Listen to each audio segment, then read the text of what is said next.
So what's up guys, so panibagong vlog for today, and for today's vlog takeover sa channel ni Mrs. Maji TV and Vlogs.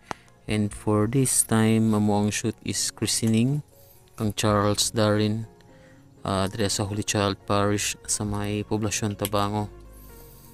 So mo siya guys, so prepare lang ko sa gear kasi since 30 minutes arrive earlier sa among sabot.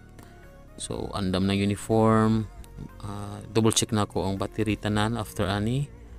So mo ni guys, nakasulat tag uniform no. So atong i-check atong camera, battery settings, triangle, exposure triangle, ang mga accessories nga dapat atong itaod, double check pa pod sa may SD cards kung full na ba, kung okay pa ba ang battery para wala tay palya during shoot. So ang mga unnecessary accessories ato na po na siyang hipuso no. So nagtaod ko strap para sa camera ni Mrs. para safe ang camera nato during event kaysa atong main photo karon, and then back up lang ta sa Mrs. Okay, so okay na ang mga camera guys. Umoto guys, and for today's video, so mag-shoot ta og christening. So since medyo late nag-start ang ceremony sa bunya guys, so chill sa amin ni Mrs. Dri, gamayng chika-chika about life, and so chill lang gid mi diri guys kay wala pa gayud nangabot bisan usa pa sa mga client namo. And then arrive na after 10 minutes sa mong pagtambay. So nakita nyo guys muna ang mga visitors ninong ginag ang celebrant. And this time so BTS nata kang Mrs.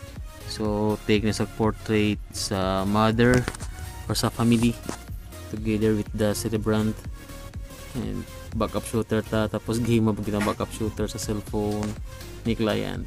Ayos. Okay guys, almost done sa pre-christening photos.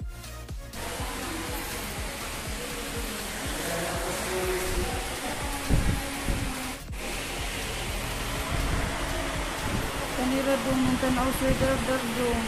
Hindi trabalo. Kanira ang tanaw. So nag-start ng ceremony guys. So atbang raming inday sa moang angles. And after aning ceremony, so photoshoot na ta. Short ceremony ra ni guys basta christening. And natimingan sab guys nga naanay sunod nga mo gamit sa church. So wala kami kahataw sa moang pictorials diri Bali gamay ra gami output diri guys, around to 150 photos lang nga mo ang na-produce ani. So balik ni sa balay kini guys mo sa balay sa celebrant. So diri i-held ang reception no. So this is around 5 PM. And nag-start sa og shoot si Inday diri guys, candids, and sa may buffet table. And later na ko na realize guys nga wala din ako na lang laptop. So after a while mo uli ko sa balay o sa payag para kuha na laptop para maka-SDE ko, para at least may banan ang mga editonon and kalami sa beer.